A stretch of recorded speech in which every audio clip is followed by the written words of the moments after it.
How could those huge dinosaurs fit in the ark? Well, Noah did not have to have full-grown adults in the ark. He had younger, smaller animals aboard. We find out the healthiest of any species of animal is the young.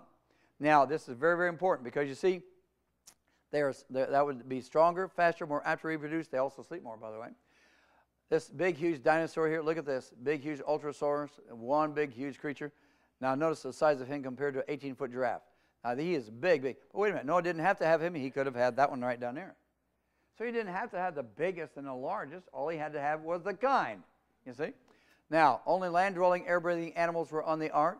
Water dwellers, which account for a large percentage of the world's animals, could survive on their own. So Noah didn't have to worry about whales and dolphins and fish and clams and oysters and all the rest of that. All he needed to do was have the land-dwelling animals on board. We find out, and they went in unto Noah into the ark, two and two of all flesh, wherein is the breath of life. There it is right there. Now, how many animals were needed on the ark? Well, Dr. Morris and Whitcomb, in their classic book, The Genesis Flood, they state no more than 35,000 kinds of animals would be needed. How many dogs? Two. Not hundreds. Two. How many cats? Two. So you see what I'm saying? That's really going to reduce the amount of animals. Also, that means that only 28% of the ark was required for the animal. Did you hear what I said?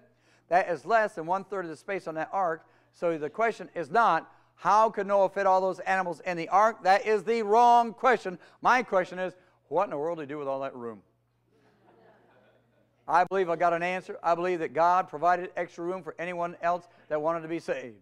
I believe that.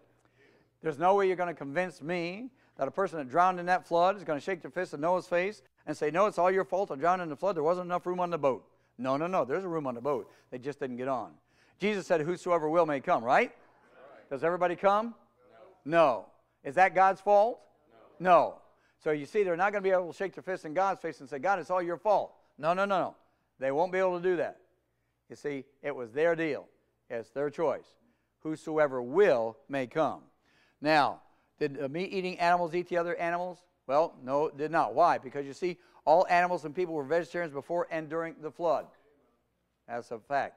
That's really interesting. The Bible says, and to every beast of the earth, and to every fowl of the air, and to everything that creepeth upon the earth, wherein is life, I have given every green herb for meat. Genesis 1:30. There it is. Now, by the way, there's other verses too. But what about those sharp teeth? Aren't they for eating meat? Look at these big sharp teeth. Wow, man, look at these sharp teeth. But you want to know something?